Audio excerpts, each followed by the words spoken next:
Hello everyone, welcome to exam दोस्त बच्चों। और मैं आपके सामने लेके आ गया हूं एक और GATE 25 topper, a very special person Adarsh, जिनका इस साल एक ब्रांच में नहीं बल्कि दो ब्रांचेस में डबल डिजिट रैंक है। इलेक्ट्रिकल में है ऑल इंडिया रैंक 90 और आईएन के अंदर है ऑल इंडिया रैंक 22। नाउ आदर्श का ये जो रिजल्ट है बेटा, this is deserving of any PSU that he desires. किसी भी पीएसयू पे हाथ रखेंगे उसमें उनका सिलेक्शन हो जाएगा। किसी भी एमटेक के कोर्स में इवन आईएएससी भी चाहेंगे तो वो उनको डेफिनेटली मिल जाएगा। तो इस वीडियो के अंदर हम जानेंगे आदर्श की पूरी स्ट्रैटेजी, बट स्ट्रैटेजी से ज्यादा इंपॉर्टेंट आदर्श की कहानी, कि कहां से वो हैं, कहां से उन्होंने स्टार्ट किया, कैसे उन्होंने इस मुकाम को हासिल किया। तो बीच बीच में स्ट्रैटेजी तो ऑटोमेटिकली कवर हो जाएगी, लेकिन what I am more interested in is knowing about Adarsh and his journey. तो फर्स्ट ऑफ ऑल कॉन्ग्रेचुलेशन आदर्श, बहुत बहुत बधाई यार, बहुत गजब का परफॉर्म किए हो। Thank you so much sir. Thank you so much.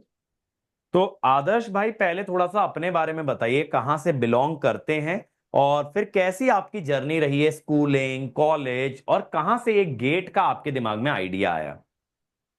Yes sir. Sir मैंने 2021 में सर जेई का एग्जाम दिया था। मैंने अपनी पूरी स्कूलिंग पुणे में करी थी सर। पेरेंट्स के साथ रहता था मैं। और सर मैंने यूट्यूब से ही पढ़ के जेई क्लियर किया था। मेरे भाई ने भी किया था, आदित्य पाठक, वो भी सर इसी कॉलेज में, आईआईटी रोड की। तो मैंने IIT road electrical engineering opt कर लिया था। फिर फर्स्ट ईयर सेकंड ईयर तो सर ऐसे ही मजे में गया था। थर्ड ईयर के आसपास पापा ने मुझे इनकरेज किया था कि तुम ट्राई करो, गेट के लिए अपेयर करो, क्योंकि मेरी इंटर्नशिप लग गई थी सर, उसके बाद टाइम फ्री था। तो कोर्स के लिए भी मैंने आपसे यूट्यूब में पढ़ ही लिया था, तो मैंने सोचा कि गेट के लिए अपेयर हो जाता हूँ। सर मैंने पहले थर्ड ईयर में दिया था गेट का अटेम्प्ट, उसके बाद फोर्थ ईयर में भी दिया सर।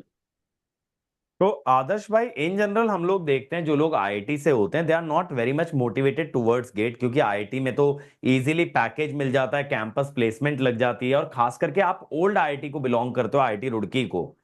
तो फर्स्ट ऑफ ऑल आप गेट की तरफ क्यों गए रैदर देन कैंपस प्लेसमेंट के बारे में स्टार्टिंग से सोचना। और कहीं ना कहीं क्या इसका कुछ रिलेशन आपके ब्रदर से भी था जो कि सेम कॉलेज में थे।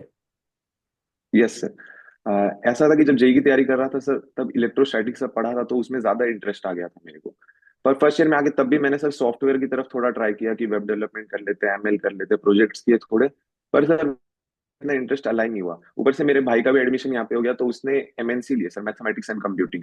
तो मैंने सोचा जब ये सॉफ्टवेयर में आई तो मैं थोड़ा कोर की तरफ ट्राई मार सकता हूँ, और मुझे इंटरेस्ट भी आ गया था सर, थोड़ा पढ़ा था। स्टार्टिंग में इलेक्ट्रिकल मशीन सब पढ़ा था, तो मुझे इंडक्शन मशीन, सिंक्रोनस मशीन में मजा आने लगा था सर। तो उसके बाद मैंने ट्राई किया कि इसी तरफ बढ़ते हैं, कोर की तरफ। तो आदर्श भाई, जैसे इलेक्ट्रिकल ब्रांच के दोनों एस्पेक्ट होते हैं, इलेक्ट्रिकल और इलेक्ट्रॉनिक्स, तो क्या आप दोनों चीजों को इक्वली एंजॉय करते थे या इलेक्ट्रिकल कोर की तरफ आपका ज्यादा झुकाव था। सर मुझे दोनों में मजा आता था, मुझे एनालॉग पढ़ने में भी बहुत मजा आता था। एक्चुअली मेरी इंटर्नशिप भी सर एनालॉग रोल में लगी हुई है, टेक्सास इंस्ट्रूमेंट्स में लगी थी। बाद में वो पीपी में कन्वर्ट हो गया था। अभी मेरा प्लेसमेंट भी सर एनालॉग एनालॉग रोल में ही लग गया है, टेक्सास इंस्ट्रूमेंट्स। तो as a analogue design engineer वहां पे प्लेसमेंट हुआ है, आरएफ इंजीनियर या फिर डिजिटल इंजीनियर की तरह आपका प्लेसमेंट हुआ है।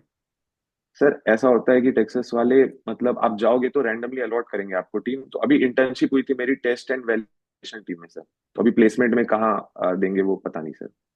ओके। तो आदर्श भाई, जैसे आपने बताया आपका कैंपस प्लेसमेंट हो गया, तो यार कैंपस प्लेसमेंट के बाद कहीं ऐसा नहीं लगा ठीक है ना यार, गेट निकलेगा नहीं निकलेगा, पैकेज तो हाथ में है ही, इतनी बड़ी कंपनी का पैकेज हाथ में, तो कहीं ऐसा नहीं हुआ कि आप थोड़े से लीनियंट हो गए या फिर रिलक्टेंट हो गए कि यार नहीं यार ठीक है जो होगा देख लेंगे, वैसा वाला। सर देखिए, ऐसा था कि इलेक्ट्रिकल इंजीनियरिंग कर रहा था, तो कोर्स के लिए वैसे भी पढ़ना ही पड़ता था मेरे को। और मुझे इंटरेस्ट भी आ गया था सर। जो कोर सब्जेक्ट थे, पावर इलेक्ट्रॉनिक्स, पावर सिस्टम और इलेक्ट्रिकल मशीन, इन तीनों में सर अच्छी कमांड आ गई, तो कॉन्फिडेंस भी रहता था। तो अच्छा भी लगता था सर, इंटरव्यूज दे दिया इधर उधर, और टाइम पास हो जाता था पढ़ाई में ही। तो सर, और एनालॉग मैंने पढ़ लिया था सर, जब इंटर्नशिप के लिए प्रिपेयर कर रहा था, एनालॉग डिजिटल। तो मोस्टली ऐसे सिलेबस जो मेजर हैवी पोर्शन था वो कवर हो गया था। तो मेरा ये था कि अब छोटे छोटी चीजें ही बची है तो कवर तो कर लूंगा, और गेट दे दूंगा, अच्छा रैंक लेके आ जाऊंगा, तो पीएसयूज की तरफ भी मैं सोच सकता हूँ। तो आदर्श भाई, जैसा आपने बताया आपके फादर ने आपको बोला कि गेट की तरफ ट्राई करना चाहिए, तो गेट में जाने के पीछे रीजन क्या था? एमटेक आपका मोटिवेशन था या फिर पीएसयू आपका मोटिवेशन था? और अगर पीएसयू था तो क्या कोई पर्टिकुलर पीएसयू आपको पसंद था जिसमें आप जाना चाहते थे? सर ऐसा है कि मैंने बीटेक कर लिया आईआईटी से, तो एज सच मुझे हायर स्टडीज का इंटरेस्ट नहीं है इतना। पीएसयूज का अभी तक सोचा नहीं सर। अभी मेरा जैसे टेक्सास इंस्ट्रूमेंट्स में भी हो रखा है और अच्छी रैंक आ गई है, तो अब देखते हैं क्या होता है। मैंने अभी तक पीएसयूज के बारे में ऐसा सोचा नहीं है कुछ। अभी बेसिकली एंजॉय कर रहे हो इन चीजों को, जो भी रैंक आया, रिजल्ट आया। तो यार इस बारे में मैं अपने अगले सवाल पे आता हूँ। एक्चुअली मुझे शुरू करना चाहिए था, दिमाग से निकल गया कि यार जब तुमने इस बार रिजल्ट देखा कि डबल डिजिट रैंक लेके आए हो, वो भी एक नहीं दो दो ब्रांचेस में, तो पहली बात तो आपके फादर का रिएक्शन क्या था जिन्होंने आपको in the first place GATE के बारे में पिच किया, और ओवरऑल आपके फ्रेंड सर्कल का, फैमिली का ओवरऑल रिएक्शन कैसा था? Yes sir.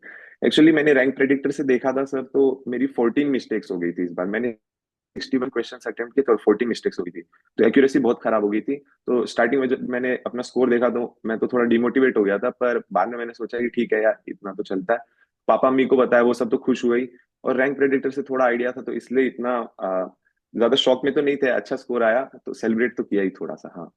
ओके, तो सरप्राइजिंग नहीं था क्योंकि आजकल पहले ही पता लग जाता है कितने मार्क्स आ रहे हैं, कैसा रिजल्ट आ रहा है, तो it was not very surprising.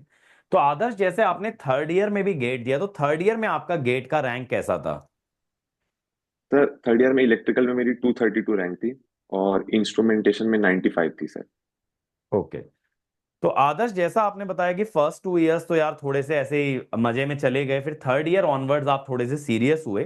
तो जब आपने डिसाइड किया कि आपको गेट के लिए तैयारी करनी है थर्ड ईयर में, तो what was your first step? किस तरह से आप गेट की तरफ अपना कदम बढ़ाए? सर सबसे पहले वैसे सब स्टार्टिंग में नेटवर्क थ्योरी बेसिक्स पे ज्यादा फोकस करते हैं, पर क्योंकि मुझे फर्स्ट सेमेस्टर में प्रोफेसर से मैंने नेटवर्क थ्योरी सब थोड़ा थोड़ा पढ़ लिया था, तो मैंने इलेक्ट्रिकल मशीन सबसे पहले उठाया था, क्योंकि मेरे उस सेमेस्टर में कोर्स भी था इलेक्ट्रिकल मशीन का। तो मैंने इलेक्ट्रिकल मशीन उठाया, फिर पावर सिस्टम, पावर इलेक्ट्रॉनिक्स। मैंने पहले कोर सब्जेक्ट पे फोकस किया। फिर इंटर्नशिप सीजन आ गया तो सर मैं एनालॉग डिजिटल की तरफ मूव हो गया। फिर सिग्नल सिस्टम मैंने जस्ट थर्ड ईयर से पहले कवर किया था। फिर अभी सर, अभी तक मेरा सिलेबस कंप्लीट नहीं हुआ, अभी मैं करंटली ईएमएफटी पढ़ रहा हूँ। तो ऐसे ही सर चल रहा है धीरे धीरे। तो बेसिकली सेमेस्टर के सिंक में और अपने कॉलेज की जो भी सिचुएशन थी, let it be internship, semester exams, आपने उसी के सिंक में सब्जेक्ट्स को किया, जिससे कि इजी भी हो गया और कहीं ना कहीं सेमेस्टर में भी मदद हुई। तो आदर्श भाई, क्योंकि आप एग्जैक्टली सेमेस्टर के सिंक में चल रहे थे, तो इससे सेमेस्टर में कितना बेनिफिट हुआ और कैसा आपका परफॉर्मेंस रहा है in terms of your college CGPA? Exactly sir, first और सेकंड ईयर में तो मैं कॉलेज के अकॉर्डिंग नहीं चलता था, खुद से करता रहता, तो सीजीपीए सर बहुत ज्यादा डिप हो गई थी, नीचे चली गई थी। 8 के नीचे चली गई थी। पर सर उसके बाद जब भी कोर्स के अकॉर्डिंग पढ़ने लगा, और इधर से आपसे ही पढ़ता था सर, पूरा यूट्यूब से पढ़ता था पहले, तो उसके वजह से सर सीजे इंक्रीज होने लगी खुद ही, सीजीपीए। और कॉन्फिडेंस भी आ गया था सर। मैं इन जनरल, मतलब जैसे अभी सर, अभी एक हफ्ते पहले ही हमारा मिड टर्म हुआ है, तो सर उसमें कुछ नहीं पढ़ा था मैंने, पहले से ही आता था, पूरा पावर इलेक्ट्रॉनिक्स का ही एप्लीकेशन था, ड्राइव्स ड्राइव। तो सर वो एज इट इज खुद ही इंट्यूशन से ही रहे थे सारे सवाल। ओके। तो कहीं ना कहीं कॉलेज में मदद हुई और आपका परफॉर्मेंस भी इंप्रूव हुआ, वो तो मैं समझ ही गया था। सीजीपीए थोड़ा डिप हुआ होगा, जब आप बोले कि 2 ईयर तो मजे में निकल गए। तो वो होता है कि ट्वेल्थ के बाद इतना मतलब 12वीं तक आप इतना प्रेशर में रहते हो आईआईटी जेई एग्जाम क्लियर करने के, तो कहीं ना कहीं जब आईआईटी का माहौल मिलता है और इतना एक्सपोजर मिलता है कि यार कल्चरल फेस्ट अलग है, टेक फेस्ट अलग है, इतने सारे साल भर इवेंट लगे हुए हैं, तो कहीं ना कहीं इंसान एंगेज हो ही जाता है। यार आदर्श, जब क्योंकि आप एक आईआईटीएन हो, तो आईआईटी का कितना रोल रहा है आपके इस परफॉर्मेंस में, आपके इस जर्नी के अंदर? और आईआईटी के माहौल ने, जो भी आपके कलीग्स हैं, जो भी आपके साथ के स्टूडेंट्स हैं, उन्होंने कितना इम्पैक्ट किया आपकी लाइफ को? सर यहाँ पे जो प्रोफेसर्स हैं, वो बहुत ब्रिलियंट है। जैसे ट्यूटोरियल्स वो सेट करते हैं, वो ट्यूटोरियल्स गेट से ज्यादा डिफिकल्ट होता है सर। गेट, ईएससी, इन सबसे ज्यादा डिफिकल्ट होता है, और उसको सर रूम पे आके सारे मिलके सॉल्व वॉल्व कर रहे हैं, तो उससे बहुत ज्यादा प्रिपरेशन सर ऐसे ही हो जाती है। और दोस्त भी सपोर्ट करते हैं सर, जैसे अब चले गए, फिर क्लासेस चले गए। तो सर यहाँ का कल्चर तो बहुत अच्छा है, किसी नॉर्मल कॉलेज से तो ऑफकोर्स बेटर रहता है। अभी जैसे फेस्ट चल रहा है, पर सर फिर डिस्टरबेंस भी ज्यादा होती है। जब मैं प्रिपेयर कर भी रहा था सर, तो मैं कभी भी 3-4 घंटे से ज्यादा नहीं पढ़ पाया, आज तक नहीं पढ़ पाया सर। जब एग्जाम पास आ गए थे तब मैं 6-7 घंटे तक पढ़ ले रहा था, उससे ज्यादा नहीं हो पा रहा था फिर तब भी। तो आदर्श भाई, लेकिन आईआईटी के अंदर देखिए सेमेस्टर काफी छोटा होता है, उतना लंबा नहीं होता है कि 6 महीने सेमेस्टर खिंचेगा, तो इस वजह से सेमेस्टर यस काफी सर। हेक्टिक भी हो जाता है। क्लासेस हो गए, असाइनमेंट, प्रोजेक्ट, फिर इतने सारे फेस्ट हो गए या नॉन टेक्निकल चीजें भी चलती रहती हैं। तो कैसे इसके साथ आप टाइम मैनेज करते थे गेट एग्जाम की तैयारी के लिए?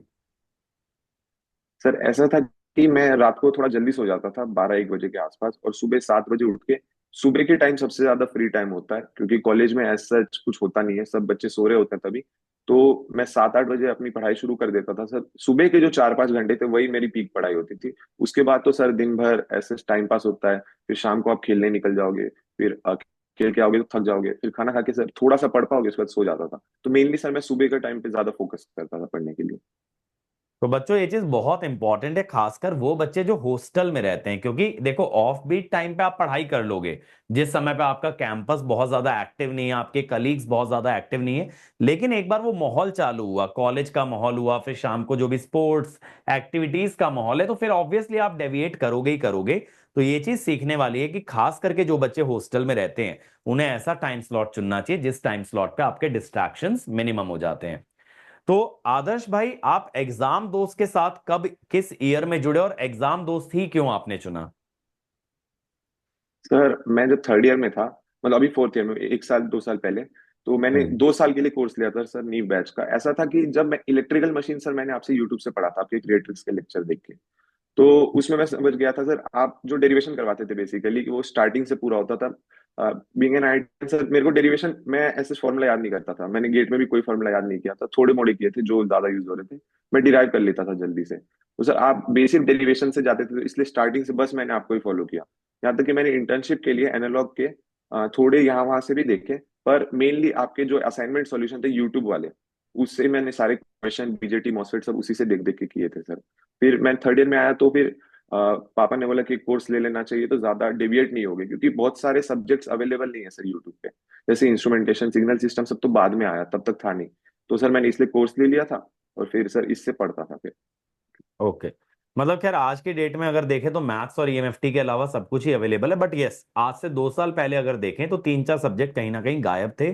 और आदर्श भाई, जैसे आपने यूट्यूब से भी तैयारी किया और आपने पेड कोर्स से भी तैयारी किया, दोनों ही चीजों को आपने फॉलो किया, तो आपको क्या लगता है, मतलब कि जैसे आपके फादर ने बोला कि अगर आप पेड कोर्स ले लोगे तो ज्यादा सीरियस हो जाओगे, तो एज अ प्लेटफॉर्म, मैं ये नहीं कह रहा कंटेंट, ऑब्वियसली कंटेंट दोनों ही जगह टॉप नॉच है, but as a platform, how beneficial it is to study from a paid platform rather than on a free platform like YouTube, जहां पे पढ़ाई के अलावा भी बहुत सारा कंटेंट अवेलेबल रहता है?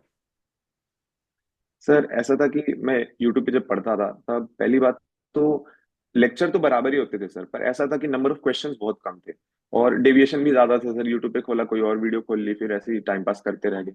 जबकि जब एग्जाम दोस्त के प्लेटफॉर्म पे सर सर्च मारता था, तब ऐसा था कि अब आप लेक्चर के खत्म होने से पहले 10 क्वेश्चन करा देते थे, बाद में आप 15 क्वेश्चन दे देते थे करीब। तो लेक्चर खत्म होते ही सर एक बार स्लाइड्स पढ़ लिया जल्दी से, वो 15 क्वेश्चन कर लिया। तो सर इससे क्या होता था कि अगर 50 लेक्चर भी और 50 स्लाइड्स है, मतलब 50 लेक्चर है और सर 15 क्वेश्चन है, तो अच्छे खासे क्वेश्चन यहीं पे कवर हो जाते थे, 500 750 सवाल यहीं पे कवर हो जाते थे। तो मैंने इसलिए सर पीवाईक्यू सब भी नहीं किए थे, बस आपके लेक्चर के नोट्स फॉलो किए थे, और मैंने कोई बुक भी, स्टैंडर्ड बुक भी फॉलो नहीं की थी सर। ओके। आदर्श भाई देखिए, लेक्चर के अलावा जो असाइनमेंट्स होते हैं, उसके अलावा हमारे कोर्सेज के अंदर वर्कबुक भी होता है, पीवाईक्यू भी होता है, मतलब एक बच्चे के पास ना कंटेंट बहुत ज्यादा जुड़ जाता है। अब कई बार बच्चों का ये क्वेरी आता है, खास करके जो हमारे पेड कोर्सेज से जुड़ते हैं, कि सर इतना सब कैसे मैनेज होगा?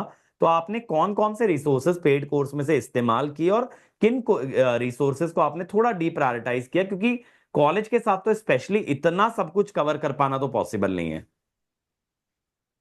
यस सर, जैसे अभी बहुत सारा मटेरियल अवेलेबल है कि स्टैंडर्ड बुक्स भी पढ़ रहे हैं, उसके बाद पीवाईक्यूज की अलग से किताब भी सॉल्व कर रहे हैं सर। मैंने तो क्या किया था, मैं आपकी लेक्चर देखता था, जो नीचे में सवाल रहते थे वो, और जो आपने सॉल्व करा दिए वो देख लिया, और आपका जो असाइनमेंट डिस्कशन रहता था, बस इतना मैं देखता था। और जब गेट आ गया था, तब बस मॉक टेस्ट दे दिए थे, तो मॉक टेस्ट में जो नए सवाल आ गए उनको एक सर कॉपी में लिख लिया, या फिर ऐसे ही। मतलब ज्यादा लेक्चर मैंने कंटेंट फॉलो नहीं किया। आप वर्कबुक सब भी थे, पर वो सर मैंने वो सब भी नहीं किया था, बस लेक्चर के ही जो क्वेश्चन थे वही फॉलो करने से अच्छा प्रिपरेशन हो गया था। तो बच्चों देखो, ये चीज आप सभी लोगों के लिए लर्निंग के लिए है कि हम चाहे कितना भी कंटेंट दें या फिर ऑनलाइन कितने भी कोचिंग का कितना भी कंटेंट पढ़ा हो, इट इज नेवर एवर कि आपको सब कुछ कवर करना जरूरी है। गेट ने ऐसा कहीं रिकमेंड करके नहीं दिया है कि इतना कवर करोगे तो रैंक आ जाएगा। आपको टॉपिक पे कमांड हासिल करना है, that is the most important part. अब वो एक बुक से होता है कि वो 4 बुक से होता है, वो स्टूडेंट टू स्टूडेंट वेरी करता है। एज लॉन्ग एज आपसे क्वेश्चन बन पा रहे हैं किसी टॉपिक के, तो आपका वो टॉपिक स्ट्रांग है। You should always move on to the next topic rather than कि आप एक लिस्ट बना के रखो यार इतना तो मुझे कवर करके ही जाना है। That is not necessary. Topic to topic सोचिए। कोई टॉपिक ज्यादा डिफिकल्ट लग रहा है, ज्यादा नंबर ऑफ क्वेश्चन कर लीजिए। कोई टॉपिक इजीली ग्रास्प कर पा रहे हो तो उसमें कम नंबर ऑफ क्वेश्चन करके भी काम चल सकता है। तो आप लोगों को एडेप्टिव बनना बहुत जरूरी है।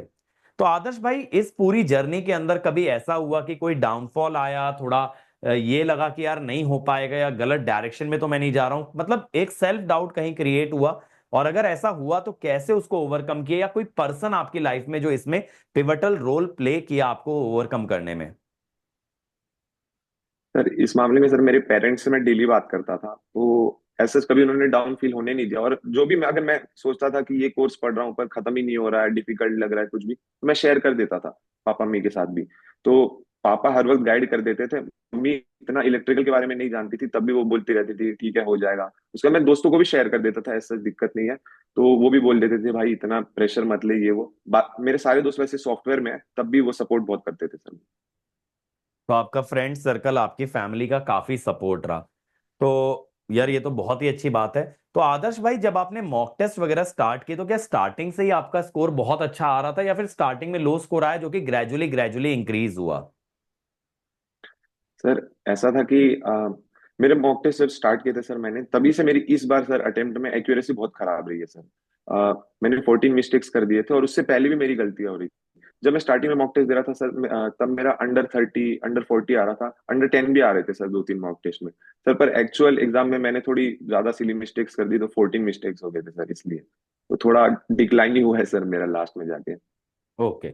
तो बेसिकली एग्जाम प्रेशर के चलते थोड़ा बहुत एंग्जाइटी की वजह से इधर उधर हो जाती हैं चीजें। बट नॉनदलेस यार फिर भी बहुत अच्छा रिजल्ट लेके आए हो। आई कैन ओनली इमेजिन कि अगर वो गलतियां नहीं हुई तो शायद तुम AIR 1 भी ला सकते थे। डेफिनेटली उतना टैलेंट, उतना कैलिबर है आपके अंदर, जो मैं विश्वास करता हूं। तो आदर्श भाई, आपकी जर्नी से मुझे लगता है कि जो कॉलेज गोइंग स्टूडेंट्स हैं उनके लिए काफी कुछ है सीखने के लिए। और जैसा कि आदर्श ने बताया कि उन्होंने कैंपस प्लेसमेंट भी क्रैक किया, उन्होंने इंटर्नशिप भी क्रैक किया, ठीक है, वो भी इलेक्ट्रॉनिक्स में, और फिर इलेक्ट्रिकल का पेपर भी क्रैक किया। तो यार देखो, अगर आप अपना फुल पोटेंशियल यूटिलाइज करते हो, specially from the beginning itself, जब आप कॉलेज में एंटर कर रहे हो, फर्स्ट ईयर में हो, सेकंड ईयर में हो, फंडामेंटल्स क्लियर कर लेते हो, फिर एडवांस सब्जेक्ट्स के लिए जाते हो, तो मैं ये मानता हूं कि आप जो जिंदगी में चाहो ना सब कुछ पा सकते हो। और आज की डेट में, जैसा आदर्श ने बोला, यूट्यूब पे यार इतने रिसोर्सेज अवेलेबल हैं कि आप अगर पेड कोर्स नहीं भी ज्वाइन कर रहे तो भी आप एट द सेम टाइम अपने कॉलेज के पैरेलल में यूट्यूब की मदद से काफी सारी चीजें क्लियर कर सकते हो। And then you can basically go for the hardcore preparation.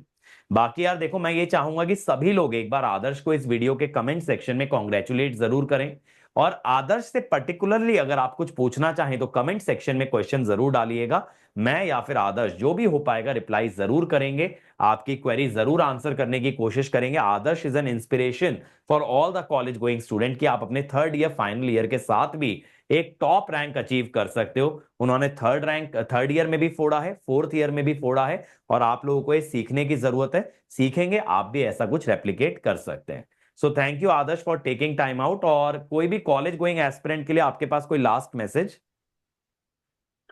Sir ऐसे सब सोचते हैं कि लेक्चर खरीदना जरूरी है, पर मेरे हिसाब से लेक्चर खरीदना बहुत ज्यादा जरूरी है। रीजन बीइंग कि जो क्वेश्चंस हैं वो आपको इधर नहीं मिलेंगे, वहां पे सिलेक्टेड क्वेश्चंस रहते हैं। मेरे हिसाब से आप बस 25 क्वेश्चन भी कर रहे हो पर लेक्चर, वो बहुत ज्यादा बेनिफिशियल हो जाता है। इसलिए आपको कहीं ना कहीं से तो कोर्स खरीद लेना चाहिए, बहुत फायदा होता है। चलिए, thank you Adarsh for such great words. और बच्चों, आप लोग जरूर इस वीडियो पे कमेंट कीजिएगा, और जो भी आपकी क्वेरीज होती है हम आंसर करने की कोशिश करेंगे। And thank you Adarsh for taking time out. And again a very big congratulation on such a tremendous success. Thank you. Thank you sir.